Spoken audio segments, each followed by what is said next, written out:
Posso fazer mais de uma poda na minha planta? Será que você está usando as podas para fazer a sua planta render mais ou será que a quantidade de podas pode estar prejudicando o seu rendimento? Para você que não me conhece, meu nome é Jean Silva, eu sou fundador aqui da Plantando Bem e hoje eu vou compartilhar com você quais são as dicas para as podas não prejudicarem a sua colheita. Porque se você fizer podas demais, isso pode prejudicar a sua colheita. Por exemplo, se você fizer uma poda que a planta está muito nova, pode acabar matando ela. Se você fizer muitas podas uma atrás da outra, isso pode travar o crescimento da sua planta, pode fazer ela hermafroditar, porque uma poda ela é um estresse para a planta. Então se você faz uma poda hoje, outra amanhã, outra depois de amanhã, isso vai ir acumulando estresse nela e isso pode prejudicar a colheita. Se você fizer a poda no momento errado, isso também pode prejudicar a sua colheita.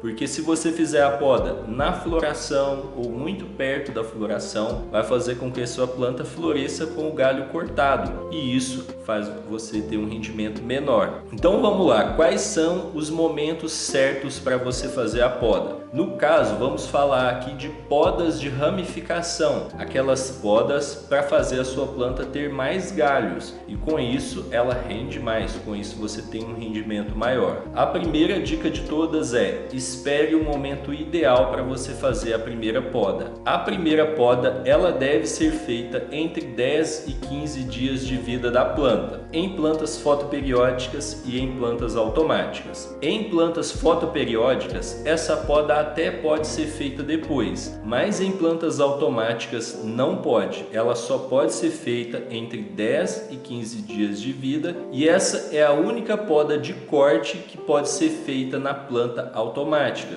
Poda de corte seria a poda top, poda fim. Então, em plantas automáticas, essa é a única poda que você vai fazer. Em plantas fotoperiódicas, essa vai ser a primeira poda que você vai fazer. Depois disso, você vai esperar 15 dias, no mínimo 15 dias, para depois fazer uma nova poda. Eu recomendo que você faça umas 2 podas ou uma poda e uma amarra em plantas fotoperiódicas. Eu também não recomendo que você faça muitas amarras e muitas podas, porque se você for ficar fazendo 10 podas, imagina você fazer 10 podas e ter que esperar o intervalo de 15 dias entre uma poda e outra. Isso vai estender muito o seu tempo de cultivo. Então eu te recomendaria ali apenas umas poucas podas, mas não existe um limite. Para a planta, você pode fazer quantas podas você quiser, desde que você espere 15 dias entre uma poda e outra para ela recuperar e crescer os novos galhos. A próxima dica é: a última poda ela tem que ser feita no mínimo 15 dias antes de você colocar para florir. Porque se você faz a poda hoje e coloca para florir hoje, a sua planta vai florescer com o galho cortado. E com isso você tem um rendimento menor do que você teria se você tivesse colocado para florir sem ter feito a poda. Então, última poda é feita no mínimo 15 dias antes de colocar para florir.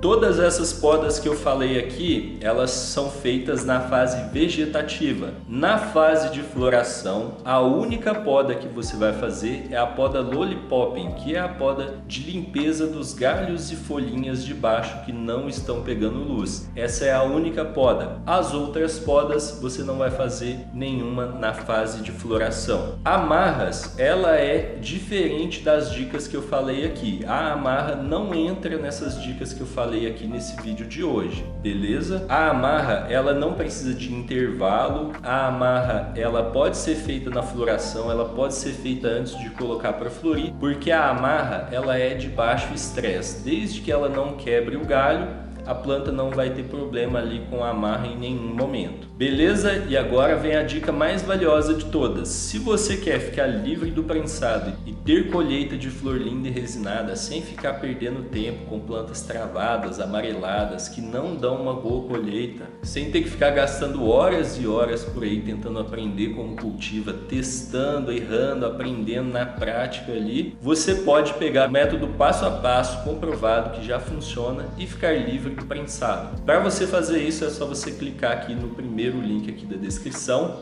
Eu vejo você lá. Até mais. Grande abraço.